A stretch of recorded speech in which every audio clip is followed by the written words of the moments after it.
بقالي كتير قوي مستني اي صفقه الزمالك يخلص فيها عشان اعمل عنها حلقه واقول لكم بقى قد ايه اللاعب ده هيفيد الزمالك وهنقدر نرجع للمنافسه وهيرجع التوازن في سكواد الزمالك.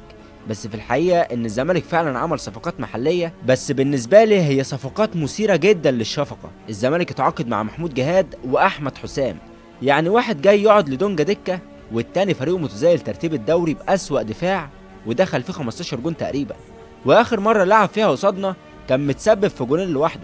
ومع ذلك هنتكلم عن كل حاجة بالتفصيل، لأن اللاعيبة دي فعلا ملهاش ذنب في أي حاجة، ومش هينفع نرمي غضبنا من الإدارة عليها وهم لسه حتى ما لبسوش تيشيرت الزمالك. وعشان كده فاحنا محتاجين نتكلم شوية عن أحمد حسام ومحمود جهاد، الصفقات الجديدة المحلية اللي الزمالك اتعاقد معاهم بشكل رسمي. تعال نبدأ كلام عن أحمد حسام مدافع الجونة، وحابب أتكلم في بعض النقاط الفنية المهمة قبل ما اللاعب يشارك معانا. الكلام فني فقط ومهم جدا في نفس الوقت، وعايزك تبقى ترجع له تاني بعد أول مشاركة. طيب بسم الله الرحمن الرحيم كده، احنا لازم نفهم البروفايل بتاع اللاعب وهل هيبقى مناسب للزمالك ومنظومة اللاعب الحالية ولا لا. أحمد حسام بالمناسبة ارتبط اسمه بالزمالك من الانتقالات الماضية، ولكن الصفقة ما تمتش بسبب بعض المشاكل المالية تقريبا، يعني كان في مستحقات سابقه مع اللاعب نور السيد. المهم ان الصفقه فشلت، فهو حاليا بيطرح اسمه تاني كبديل محلي بسبب اصابه حمزه المسلوسي. احمد حسام بصنفه اللي هو مدافع كويس، بس يعتبر نفس عينه مدافعين الدوري المصري، بمعنى انه كويس في الالتحامات والثنائيات وظهر بمستوى كويس بما انه ما تعرضش لمواقف كتير بالكوره. عايزك بقى تركز معاه في النقطه دي كويس. احمد بيلعب مع فريق دفاعي معتمد على التكتلات الدفاعيه المنخفضه جدا والتكتلات الدفاعيه المتوسطه. سيستم فريق الجونه دفاعي بحت، وهي دي مدرسه كابتن علاء عبد العال. فريق الجونه فريق دفاعي جدا، والمدافعين ما بتتعرضش لمواقف كتير توضح جودتها بالكوره. الفريق دايما بلوك منخفض وتحرك في مساحات قليله وضيقه، عكس الوضع في الزمالك. مصطفى الزناري مثلا قبل ما يوصل الزمالك كان كويس مع طلائع الجيش، لان منظومه الطلائع كانت بتلعب ببلوك متنوع ما بين المنخفض وما بين المتوسط، فبرضه ما كانش فيه مواقف كتير صعبة أو مواقف تختبره بالكورة، لأنه دايما قريب من المرمى وزميله قريب منه، عكس الزمالك. نفس الشيء مع عمرو السيسي اللي كان لاعب وسط ظاهر بشكل كويس، لأنه بيدافع وبيلعب في مساحات قليلة، عكس برضه الزمالك. إذا فالوضع في الزمالك مختلف لعدة أسباب، أولهم إنك في الزمالك بتهتم بمراحل اللعب، سواء بناء اللعب أو تدرج الطلوع بالكورة، والمدافعين بيبقى لهم دور مهم جدا في نص الملعب. هنفترض مثلا إن الزمالك بيلعب بدفاع متقدم، يعني مطلوب منك شوية ذكاء مع جودة عالية في التمركز، زائد انك تتوقع مسار اللعب والتمرير، زائد انك لازم يبقى عندك عمليات الفحص المرئي باستمرار، غير بقى دقتك في التمرير، لان مرحلة بناء اللعب الوضع مختلف يا معلم. بتلعب كرة على الارض في مساحات كبيرة ما بين اللعيبة، فلازم يبقى عندك دقة عالية عشان التمريرة توصل صح لزميلك او تضمن ان هي هتوصل صح لزميلك. ظهر مصطفى الزناري وعمرو السيسي وغيرهم من اللعيبة بسبب النقطة دي في الزمالك، مساحات اكبر مطالب تغطيها وتتحرك فيها وتتصرف صح، وجودة تمرير عالية، يعني تأسيس جيد وتقنيا بالكورة لازم تبقى عالي. للأسف الثنائي ده كان مستواه قليل مع الزمالك، بس كويس جدا مع الفرق اللي بتلعب بشكل دفاعي أو بلوك منخفض أو متوسط. بس السؤال بقى اللي بيطرح نفسه، هل أحمد حسام جودته هتسمح إنه يمرر بدقة عالية ويبقى واعي للمكان والمساحة وسلوكه الاستكشافي كويس؟ لأنه هيتعرض لمواقف لعب أصعب بكتير من الجونة. لازم نراجع نفسنا الأول ونشوف هل اللاعب ده هيبقى مناسب لفكر المدير الفني وسيستم اللعب، ولا هتبقى صفقة مصيرها زي مصطفى الزناري ورؤى وعمرو السيسي وغيرهم. أما بالنسبة لمحمود جهاد فحاليا الميركاتو بينتهي والوقت بقى صعب ومستحيل الأندية تفرط في نجومهم. على سبيل المثال صعب سيراميكا يفرط في عمرو كلاوي أو مهند لاشين من بيراميدز. كنت ممكن تعمل لجنة استكشافية وتختار لك اسم مناسب من أفريقيا، لكن في الوضع الحالي الموضوع بقى صعب، ومش هقولك مستحيل لأن القيد الأفريقي اتمد لحد آخر فبراير. أكتر تدعيم كان يستحق التركيز والاختيار الدقيق فيه هو مركز الارتكاز ده.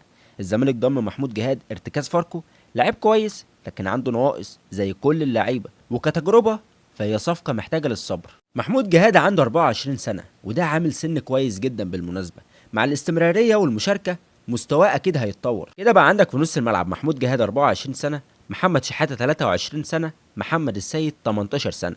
أعمار كويسة مع جروس ومستواهم هيتطور بالتدريج، لكن السؤال الأهم، هل الجمهور هيصبر على التجربة؟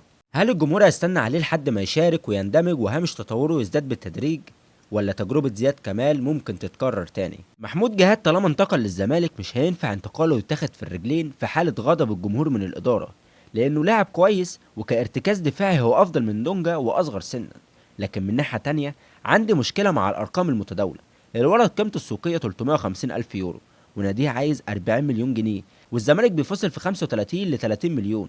الأرقام دي بتحط حواجز بيني وبين اللاعب وبتجبرني إن استنى منه مردود يوازيها، حتى لو هو لاعب كويس. بس بالنسبة لي المبلغ ده يجيب لاعب أحسن منه بكتير. مشكلة التانية مع جهاد إنه برضه بيلعب في فريق أسلوب لعبه معتمد على البلوك المتوسط والبلوك المنخفض، يعني أغلب فترات الماتش بيبقى تحت الكورة، مش فريق بيدور الكرة بالعرض كتير، وده بيخليك تتساءل عن قدراته في الحيازة ومقاومة التحولات. عموما هي صفقة مقبولة رغم الرقم العجيب اللي مدفوع فيها، بس بالنسبة لي هي مش أكتر من مسكن للجمهور، لأن التحرك ما حصلش غير في آخر 24 ساعة من الميركاتو. يعني لو ما كانش الجمهور عمل مورستان على السوشيال ميديا كان زمان محمود جهاد مكمل الموسم في فاركو عادي. إذا من خلال خريطة التعاقدات تقول إنك بتراهن على المستقبل أكتر من الوقت الحاضر، بسبب إنك مش قادر تجيب نجوم في الوقت الحالي.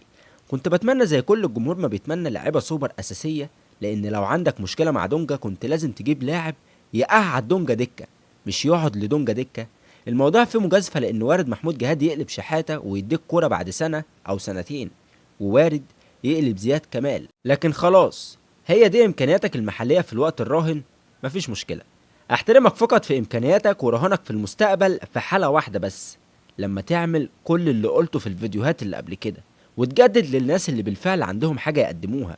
جدد لحسام عبد المجيد ولمحمد السيد وأمن شحاتة بتعاقدات طويلة، غير كده يبقى أنت مش بتخطط لحاجة ومجرد بتسترخص. أي نادي في العالم بيبقى عنده تارجت موسمي أو استراتيجية عشان يحدد من خلالها هو عاوز إيه من الموسم. هل أنا عاوز بطولات ولا عايز أعيش في الظل وأخطف تأهل الكونفدرالية؟ اللي بيحدد ده هو اختيارك للعيبة. هل رحت تختار لاعب شبهك وجودته عالية وقابلة للتطور، ولا أول مدافع عمل كام ماتش حلوين قدامك جريت تتعاقد معاه؟ هل حد ذاكر اللاعب اتفرج عليه مثلا 10 ماتشات ورا بعض، شاف هل هو ذو جودة مقبولة في كل مراحل اللعب ولا لأ؟ هل حد فكر في جزئية ان اللاعب ده جاي من نادي اسلوبه الدفاعي غير اسلوبك الدفاعي، بيلعب بكومباكت وبيدافع في مساحات اقل بكتير من مدافعين الزمالك؟ هل اللي تعاقد مع اللاعب ما كلفش نفسه دقيقة يفهم مصطفى الزناري فشل في الزمالك ليه، ولو راح فريق وسط جدول هينجح عادي؟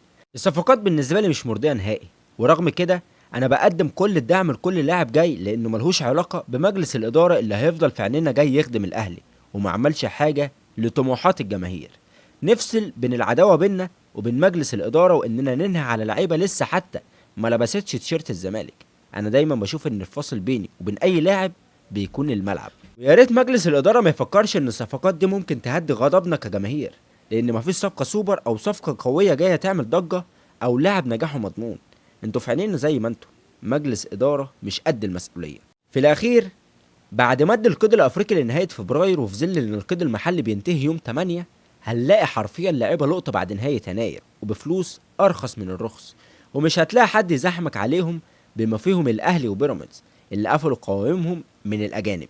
اتخلصوا من ميشيلاك قبل فوات الاوان وارفعوا اسم المسلوس من القوائم، هيكون عندك 3 مقاعد اجانب ندعم بقى باسماء محترمه. في الفيديو ده انا كلمتك عن الصفقات المحليه بس، لو عاوز بقى اعمل لك فيديو عن الصفقات الاجنبيه اكتب لي في الكومنتات. وبس كده يا معلم، ده كان كل كلامنا عن الصفقتين اللي الزمالك تعاقد معاهم بشكل رسمي، سواء احمد حسام او محمود جهاد. متنساش بقى تعمل لايك واشتراك في القناه، خد لك لفه في الفيديوهات القديمه. كان معاكم هادي هشام، مع السلامه.